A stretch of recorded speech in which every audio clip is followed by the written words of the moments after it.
ખેડૂતોની છાતીઓ ઉપર આ લોકો વીંધી રહ્યા છે. કંપનીઓ માટે સરકાર બનાવી છે, કંપનીઓના દલાલ તરીકે સરકાર બનાવી છે કે ખેડૂતોના મતથી બનાવી છે? ભાજપ પણ ઉદ્યોગપતિઓની દલાલીઓ કરે છે, ઉપરવાળો જુએ છે, ઉપરવાળાથી તો ડરો.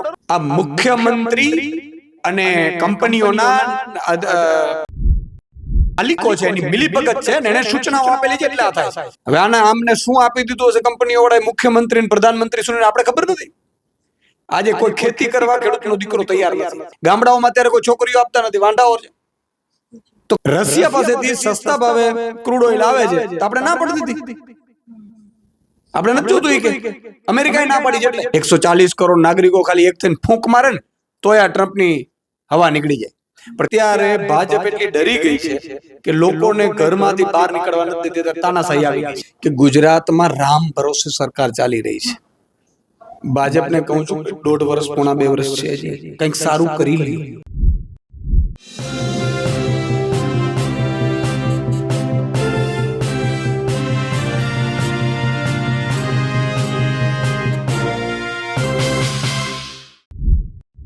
નમસ્કાર, હું છું ચંદ્રિકા પુત્રી નિરાલી અને આપણી સાથે જોડાયા છે આમ આદમી પાર્ટીના પ્રદેશ અધ્યક્ષ ઈસુદાન ગઢવી. ઈસુદાનભાઈ, અત્યારે જે પ્રકારે કોંઢ ગામમાં ખેડૂતોને મારવામાં આવ્યો, એમને યોગ્ય વળતર માંગ્યું હતું તેને લઈને, અને ત્યારબાદ મહિલાઓને પણ મરાયો અને વીજ લાઈન નીકળી રહી છે સુરેન્દ્રનગરમાં. શું કહેવા માંગો છો? મને લાગે છે કે ખેડૂતો ઉપર, ખેડૂતોની છાતીઓ ઉપર આ લોકો વીંધી રહ્યા છે. તમે કંપનીઓ માટે સરકાર બનાવી છે, કંપનીઓના દલાલ તરીકે સરકાર બનાવી છે કે ખેડૂતોના મતથી બનાવી છે? અમે ખેડૂતો ભોળા છીએ, વર્ષોથી ભાજપને મત આપતા આવ્યા છીએ. હમણાં જ તાલુકા જિલ્લા પંચાયત કેમ બધું ભૂલી ગયા. અમે ખાતરના ભાવ ભૂલી ગયા, બિયારણ નકલી ભૂલી ગયા, અમે ડીઝલના ભાવ વધારો ભૂલી ગયા, અમે પાક વીમો ભૂલી ગયા, અમે આ લોકોએ જે અત્યાચારો કર્યા થાંભલા ઉપર એ ભૂલી ગયા, છતાંય મત આપ્યા. જ્ઞાતિ જાતિ ધર્મ, કારણ કે અમે ભોળા છીએ, ખેડૂતો ભોળા છે, ખેડૂતના સંતાનો ભોળા છે. અત્યારે વિચાર કરો, જ્યાં આ કોંઢ ગામે જ્યાં પોલીસ ઉપર ખેડૂતોનો અત્યાચાર થતો હશે એના જ સગા સંબંધી ભાજપનો પ્રચાર કરતા હશે. અમે ભોળા છીએ. પણ ભગવાન રામે કીધું છે કે ભોળા ઉપર અત્યાચાર ના હોય, છેવાડાના નાગરિક ઉપર અત્યાચાર ના હોય. અમે ભોળા છીએ, તમને મત આપીએ છીએ, ખોબલે ખોબલે મત આપીને તમે ભાજપ પણ ઉદ્યોગપતિઓની દલાલીઓ કરે છે, ઉપરવાળો જુએ છે, ઉપરવાળાથી તો ડરો. હજી તો ખેડૂતો માન લો કે હજી મારીને ધોઈ નાખશે ને બિચારાઓને, તોય ભાજપને મત આપશે, કારણ કે એનો મામું ભાજપમાં છે, કાકો ભાજપમાં છે. પણ ભાજપના નેતાઓને કેવું છે, કુદરતનો ડર રાખો. આપણે બધાએ આ દુનિયા છોડવાની છે, ત્યારે શું જવાબ આપીશું કુદરતને? આજે તમે જુઓ, કોંઢ ગામમાં હું જોતો હતો, જાણે પાકિસ્તાન ઉપર લશ્કરની ચડાઈ ચડી અને એવી રીતે લશ્કરની જેમ પોલીસ ઉતરી હતી, અને પોલીસ ખેડૂતોના પોતાના ખેતરમાં પરવાનગી વગર માર મારીને લઈ જતી હતી. આવો અત્યાચાર, આવો તો અંગ્રેજોની તાકાત નહોતી આપણા ઉપર અત્યાચાર કરે. હમણાં એક બીજો વિડીયો મેં કોઈ જામકંડોળા સાઈડનો જોયો, જેમાં ખેડૂત કોઈ જાડેજાભાઈ છે એ બિચારા આત્મવિલોપનનો એ કરી રહ્યા છે પ્રયાસ. આ શું થઈ રહ્યું છે?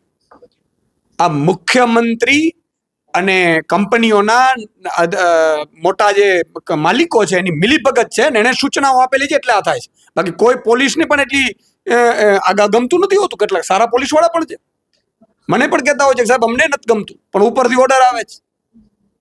હવે આમને શું આપી દીધું હશે કંપનીઓ વાળાએ મુખ્યમંત્રી પ્રધાનમંત્રી સુધીને આપણે ખબર નથી.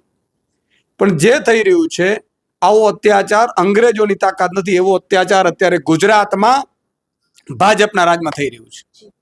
ખાસ કરીને પેટ્રોલ ડીઝલના જે પ્રકારે ભાવ વધી રહ્યા છે, ખેડૂતોને અત્યારે ખેડનો એક તો સમય છે, એમાં પણ ડીઝલ નથી મળતું, લાંબી લાંબી લાઈનો લાગી રહી છે.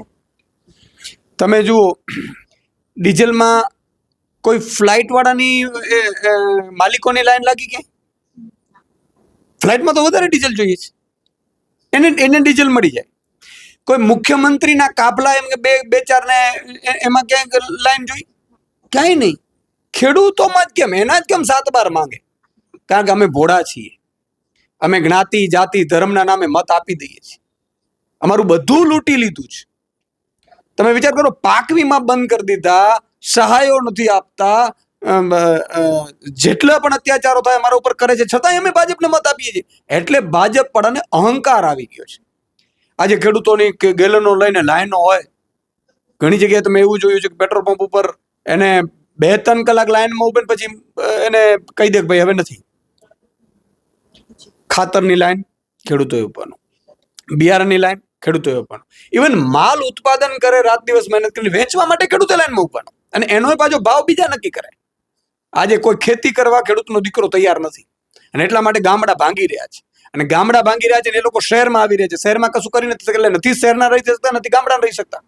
ગામડાઓમાં અત્યારે કોઈ છોકરીઓ આપતા નથી, વાંઢાઓ છે. તો કહેવાનો મતલબ એ છે કે આટલી હદે અત્યાચાર એ શું કામ? એક સરકારની સિસ્ટમ ખરાબ છે ને એટલે આ બધું થઈ રહ્યું છે.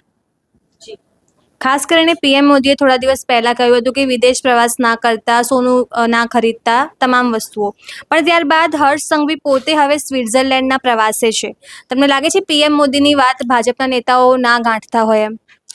જુઓ, હું હજી પણ કહું છું કે મંત્રીઓએ કદાચ વિદેશ પ્રવાસ જાય અથવા તો જવું પડે, એનાથી દેશને બહુ મોટું એ નથી થતું. દેશની સિસ્ટમમાં અચ્છા પેટ્રોલ ડીઝલની તંગી કેમ પડી રહી છે? યુદ્ધ છે એટલે એવું કહે છે કે યુદ્ધ છે.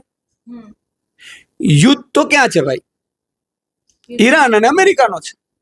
તો અમેરિકામાં તકલીફ નથી, ઈરાનમાં તકલીફ નથી, ઇઝરાયલમાં તકલીફ નથી, બધા દેશોમાં તકલીફ નથી. આપણે કેમ છે ભાઈ? કેમ આપણે રશિયા આપે છે તો આપણે કેમ લેતા નથી? આ લોકો યુદ્ધના બહાને એમ કહે છે કે યુદ્ધ છે એટલે અચ્છા 7-8 રૂપિયા ભાવ વધારી દીધો. રશિયા પાસેથી સસ્તા ભાવે ક્રૂડ ઓઇલ આવે છે તો આપણે ના પડતી હતી. આપણે નથી જોતું એ કે અમેરિકાએ ના પાડી છે એટલે. અને અમેરિકાનો ટ્રમ્પ એમ કે ભારત को इजाजत दिए 1 महीना खरीदने की तेल रसिया से. એટલે શું ઇજાજત? એટલે કે ભારત ગુલામ થોડો છે. 140 કરોડનો દેશ છે. 140 કરોડ નાગરિકો ખાલી એક થઈને ફૂંક મારે ને તોય આ ટ્રમ્પની હવા નીકળી જાય. પણ કહેવાનો મતલબ એ છે કે નબળી નેતાગીરી, નબળી સિસ્ટમ, ઉદ્યોગપતિઓની દલાલી અને બેઈમાન નેતા, એના કારણે આ બધી સ્થિતિ છે. ખાસ કરીને તમારા જ પક્ષના નેતા છે અંકિતાબેન ગોર. 1-2 દિવસ પહેલા એમનો વિડીયો વાયરલ થયો કે એમને પોલીસે લાફો માર્યો હોય, અટકાયત કરી હોય. આ તમામ પ્રકારની ઘટનાઓ ઘટી રહી છે. બિલકુલ. તમે જુઓ, આમ આદમી પાર્ટીના જેટલા નેતા કાર્યકર્તાઓ છે એ આંદોલનમાં કોઈ લોકોના વારે જાય એટલે એને ઉપાડીને લઈ જાય, એને મારવામાં આવે, એની સાથે દુર્વ્યવહાર કરવામાં આવે. તમે મને એમ કહો કે કાયદો એવું થોડું કહે છે કે મારો, તો અદાલત શું કામ છે? અને કાયદાના જ રક્ષકો કાયદાનો ભંગ કરશે તો પ્રજા શું કહેશે? પોલીસ એમ પેલો સેમિનારો કરે છે કે આ કાયદા મારે છો તો ફાયદા. તમે ક્યાં કાયદા માર્યો છે? પોલીસને કોણે મારવાની અધિકાર આપ્યો? પોલીસને મારવાનો અધિકાર ક્યાં આપ્યો? લેખિત બતાવો, ચાલો નોટિફિકેશન કાઢો. તો કે તો અમે ન મારીએ તો રીએ નહીં, તો અમે ક્યાં કોઈ આતંકવાદી છીએ? કહેવાનો મતલબ એ છે કે અત્યારે ભાજપ એટલી ડરી ગઈ છે કે લોકોને ઘરમાંથી બહાર નીકળવા નથી દેતા, તાનાશાહી આવી ગઈ છે. અને આમ આદમી પાર્ટીની બેન શ્રી અંકિતાબેન ગયા હતા, એને કઈ રીતે ટીંગાટોળી કરીને લઈ જાય છે, અને કઈ રીતે એની સાથે વર્તન થાય છે, આ પોલીસ અધિકારીઓ વિરુદ્ધ કાર્યવાહી થવી જોઈએ. ખાસ કરીને ભાજપ અને પ્રધાનમંત્રી મોદી વાત કરતા હોય છે બેટી બચાવો, બેટી પઢાઓ ને એવી બધી. પણ નીતિ આયોગના આંકડા જાહેર થયા છે જ્યાં ગુજરાતમાં 2,40,000 વિદ્યાર્થીઓએ સ્કૂલ છોડી દીધી છે અને એમાંથી પણ 1,10,000 વિદ્યાર્થીનીઓ છે. હું એ જ કહું છું કે ગુજરાતમાં રામ ભરોસે સરકાર ચાલી રહી છે. ભાજપને કહું છું કે 1.5 વર્ષ, 1.5 વર્ષ છે, હજી કંઈક સારું કરી લ્યો. આજે તમે વિચાર કરો, જ્ઞાતિ, જાતિ, ધર્મમાં ઝઘડાવીને સોશિયલ મીડિયાની આર્મી ઊભી કરીને વિપક્ષ ઉપર આર્મી ટ્રોલ બેસાડીને એનાથી ગુજરાતનું ભલું થતું તો અમને મારી નાખો. પણ એનાથી ગુજરાતનું ભલું નહીં થાય. અત્યારે બાળકોને ભણાવવા માટે સ્કૂલો નથી, ભણવા માટે સ્કૂલ નથી, જ્યાં છે અહીંયા પહોંચાડતા નથી. સ્કૂલો 5-6 હજાર બંધ કરી દીધી, 3 કિલોમીટરના રેન્જમાં બધી બંધ થઈ ગઈ. એટલે ડ્રોપ આઉટ રેશિયો વધ્યો છે. ડ્રોપ આઉટ રેશિયો શું કામ વધ્યો? કે અહીંયા સંખ્યા નથી થતી એટલે સ્કૂલ બંધ કરીએ છીએ. અહીંયા ટીચર જશે નહીં, ટીચર એક જ હોય, 7 ધોરણ 8 ધોરણ સુધીનો એક જ ટીચર ભણાવતો હોય. કોણ મા બાપ ભણાવે? પછી દીકરા દીકરીઓને 3 કિલોમીટર લઈને કોણ જઈએ? મને સમજાવો. આજે તમે જ છો, માનો કે 6 કિલોમીટર આપણો દીકરો અલગ ભણતો હોય તો કઈ રીતે એ પહોંચશે? તો કહેવાનો મતલબ કે સરકારે જે વ્યવસ્થા હતી ને એ રહેવા નથી દીધી, એટલે દીકરા દીકરીઓ ભણવામાંથી ઉઠી રહ્યા છે. તમે જો નજીકની સ્કૂલો હતી બધી બંધ કરી દીધી કે ભાઈ સંખ્યા ઓછી છે એટલે હવે સ્કૂલ બંધ થાય છે. સરકારે કાંઈ બોજો લેવો જ નથી, બધું માલ લૂંટી ટેક્સનો અને બધો ઉદ્યોગપતિઓને આપી દેવો છે. મને લાગે ઉદ્યોગપતિમાં કદાચ આ લોકો પાર્ટનર ન હોય, મને તો એમાં શંકા છે. તો આ હતા આપણી સાથે આમ આદમી પાર્ટીના પ્રદેશ અધ્યક્ષ ઈસુદાન ગઢવી. તમે આ તમામ મુદ્દે શું વિચારો છો અમને કમેન્ટ કરીને જણાવજો. અમદાવાદથી સહયોગી નિશા સાથે નિરાલી મહેરિયા.